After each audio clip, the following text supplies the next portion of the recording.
Sir నమస్తే. నా పేరు పట్టాభిరామయ్య అండి. నేను ఏం చేస్తుంటారు? నేను వ్యవసాయ కూలీనండి. ఇక్కడ ఎలాగొంది మన దొమ్మీరు అనే గ్రామంలో ఇప్పుడు వైసీపీకి ఛాన్స్ ఇచ్చారు కదా, ఈ వైసీపీ ఛాన్స్ ఇచ్చినప్పుడు ఎలా నిర్వహిస్తున్నారు, ఏమైనా అభివృద్ధి కనిపిస్తుంది ఇక్కడ? దొంబేరు గ్రామంలో అభివృద్ధి అంటే ఇప్పుడు ప్రజెంట్ 2వ వార్డు గ్రామ వార్డు నెంబర్ అండి. నేను వాళ్ళ ప్రజల్లోకి వెళ్ళి ముఖం చూపించాలంటేనే సిగ్గేస్తూ చాటు పెట్టుకుని వెళ్ళవలసి వస్తుంది. ఎందుకు ఎందుకు మేము బోర్డు ఎక్కి 2 సంవత్సరాలు దాటింది. ఒక 200 తీర్మానాల దాకా తీర్మానాలు అయినాయి, కానీ దేనికి నిధులు లేవు.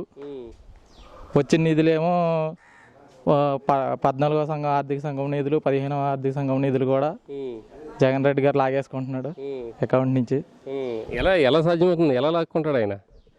ఎలా లాక్కుంటున్నాడంటే మాకేం తెలుసు అంటే వెళ్ళిపోతాం, కరెంటు బిల్లు కడతా కానీ వాటికి కానీ వీటికి కానీ తీసేసుకున్నాడు అని చెప్తున్నారు.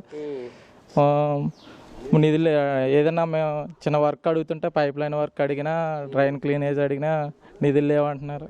పంచాయతీ ఆదాయం వచ్చిన దాన్ని బట్టి ఆ స్కిల్డ్ తీస్తామని పారిశుద్ధ్యానికే సరిపోవట్లేదు నిధులు. అది ఇప్పుడు ఏంటి అభివృద్ధి ఏం కనిపిస్తలేదు, డబ్బులు లాక్కుంటున్నా తప్ప ఇక్కడ అభివృద్ధి కార్యక్రమం ఏం కనిపిస్తలేదా? అభివృద్ధి అయితే 4 సంవత్సరాల 3 నెలలు ఎన్నాళ్ళు అవుతుంది ఎలక్షన్ జరిగి. ఇక్కడ మా దొమ్మేరు పంచాయతీ కొవ్వూరు మండలంలో మేజర్ పంచాయతీ అండి, కానీ ఇలా ఇటుకబెడ్డ వేసింది లేదు ఎక్కడనే.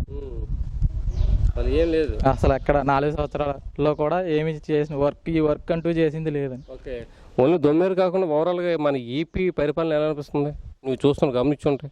ఏపీ పరిపాలన అంటే ఏమీ అంత ఇదిగా ఏం కనబడతలేదు. ఇప్పుడు గత ప్రభుత్వంలో రైతు ధాన్యం చేతికి వచ్చేటప్పటికి ఒక సంచులు కానీ ఒక మామూలుగా మన ఈ ఆర్బీ ఓపెన్ చేసేవారు ధాన్యం కొనుగోలు కేంద్రాలు, రైతుకి ఇబ్బంది ఉండేది కాదు. ఇప్పుడు అయితే మొన్న రీసెంట్గా దాల్వా చూసుకుంటే దాల్వాలో కేవలం జగన్ రెడ్డి గారి వల్లే రైతులు పాడైపోయారు, దానిని తడిచిపోవడం జరగడం.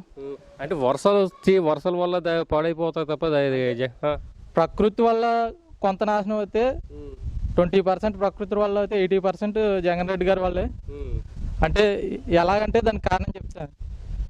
రైతు పంట రెడీ అయ్యేటప్పటికి మనకి సంచులు ఉండాలి, సంచులు రాలేదు, ఇంకా మనం ఆర్బీకే ఓపెన్ చేయలేదు, ఇలా నడుపుకుంటూ 10 రోజులు జరిగిపోయింది. ఈ 10 రోజుల్లో సంచులు లేక కోతలు జరగలేదు, ఇక్కడ కోతలు ఆపేసారు రైతులు. దానివల్ల పంట నష్టం చాలా జరిగిందండి మా ఊరు కూడా. ఏంటి 2024 మళ్ళీ ఏ పార్టీ అధికారంలోకి వస్తే బాగుంటుంది అనుకుంటున్నాం?